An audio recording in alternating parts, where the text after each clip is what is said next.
नमस्कार, स्वागत है आपका हमारे चैनल पर। 17 सितंबर को एक नया आईपीओ आने वाला है।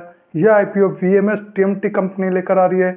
आज के वीडियो में इस आईपीओ का एनालिसिस करने वाले हैं, जिसमें जानेंगे कि कंपनी क्या करती है, इसके फाइनेंशियल कैसे है, आईपीओ की डिटेल्स क्या क्या है, इसके पॉजिटिव और नेगेटिव पॉइंट क्या क्या है, और वीडियो के लास्ट में मैं अपना ओपिनियन शेयर करूंगा कि मुझे यह आईपीओ अप्लाई करने के लिए कैसा लग रहा है।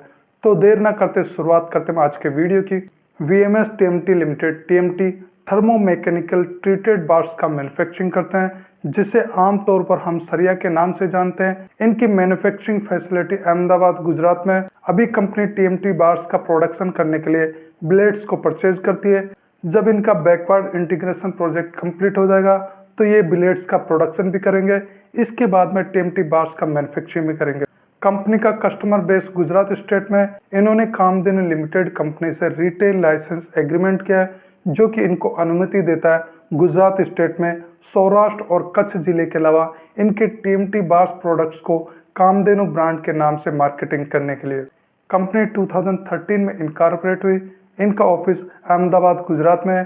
इनके प्रोमोटर्स में वरुण मनोज कुमार जैन, ऋषभ सुनील सिंघी, मनोज कुमार जैन और संगीता जैन है। अभी प्रोमोटर की होल्डिंग 96.28% है।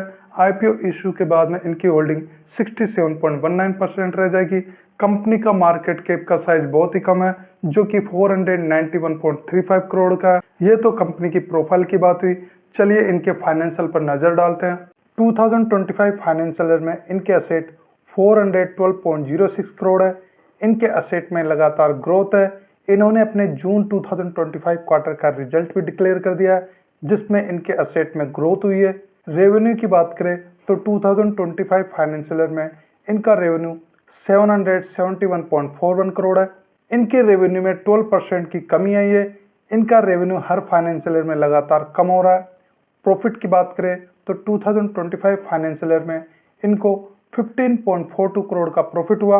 पिछले फाइनेंशियल ईयर की तुलना में इनका प्रॉफिट 14% इंक्रीज हुआ। इनका प्रॉफिट हर फाइनेंशियल ईयर में लगातार ग्रोथ कर रहा है। EBITDA 2025 फाइनेंशियल ईयर में 45.53 करोड़ है। पिछले फाइनेंशियल ईयर की तुलना में इनके EBITDA में मामूली ग्रोथ हुई है।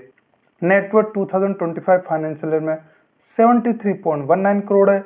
इनकी नेटवर्थ में अच्छी ग्रोथ हुई है। Reserves and surplus 2025 financial year में 38.56 करोड़ है। इनके रिजर्व्स एंड सरप्लस में थोड़ी ग्रोथ हुई है। उधारी 2025 फाइनेंशियल ईयर में 275.72 करोड़ है। पिछले फाइनेंशियल ईयर की तुलना में इनकी उधारी में ज़्यादा ग्रोथ हुई है और इनकी उधारी भी बहुत ज़्यादा हो चुकी है। जून 2025 क्वार्टर में भी इनकी उधारी और बढ़ चुकी है। इनको अपनी उधारी पे बहुत ज़्यादा कंट्रोल करने की ज़रूरत है। केपीआई वैल्यू में देखें तो आरओसी 12.79% है, जो कि एवरेज है। डेट इक्विटी 6.06 है, जो कि बहुत ज़्यादा है। आरओएनडब्ल्यू 20.14% है, जो कि ठीक है। पैट मार्जिन 1.91% है, जो कि बहुत ज़्यादा कम है। EBITDA मार्जिन 5.91% है, यह भी बहुत कम है। प्राइस टू बुक वैल्यू 7.43 है, जो कि ज़्यादा है। ओवरऑल फाइनेंशियल की बात की जाए तो इनके फाइनेंशियल औसत से भी कम है। कंपनी को अपने फाइनेंशियल में इंप्रूव करने की ज़रूरत है। आईपीओ का इशू साइज 148.50 करोड़ है, जो कि पूरा फ्रेश इशू है। एक शेयर की प्राइस 94 रुपीज़ से लेकर 99 रुपीज़ है। एक लॉट में 150 शेयर है और एक लॉट का अमाउंट 14,850 रुपीज़ है। यह आईपीओ 17 सितंबर से लेकर 19 सितंबर तक अप्लाई किया जा सकता है। अलॉटमेंट 22 सितंबर को होगा। रिफंड 23 सितंबर को मिलना शुरू हो जाएगा।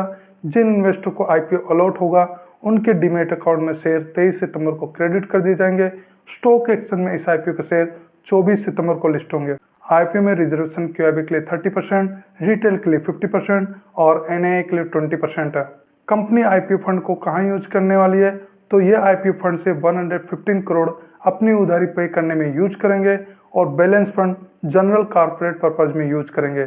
चलिए इनके पॉजिटिव और नेगेटिव पॉइंट देखते हैं। पॉजिटिव पॉइंट में पहला, इशू साइज का 100% पोर्शन फ्रेश इशू में। दूसरा, प्रोमोटर की होल्डिंग अच्छी है। तीसरा, कंपनी अपने प्रॉफिट में लगातार ग्रोथ कर रही है, लेकिन हमें यह भी ध्यान रखना है कि इनका प्रॉफिट का मार्जिन कम है।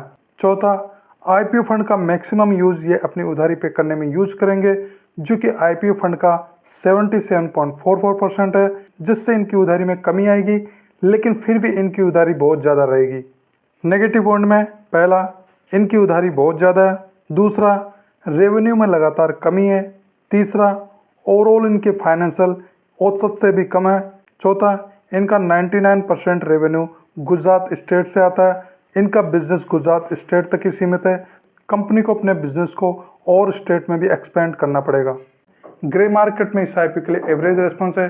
अभी इसके लिए जीएमपी 10 रुपीज चल रहा है। इसके अकॉर्डिंग लिस्टिंग गेन 10% का राउंड हो सकता है। पर्सनली आईपीओ मुझे कुछ खास नहीं लग रहा, क्योंकि इनकी उधारी बहुत ज़्यादा है और इनके रेवेन्यू में लगातार कमी आ रही है।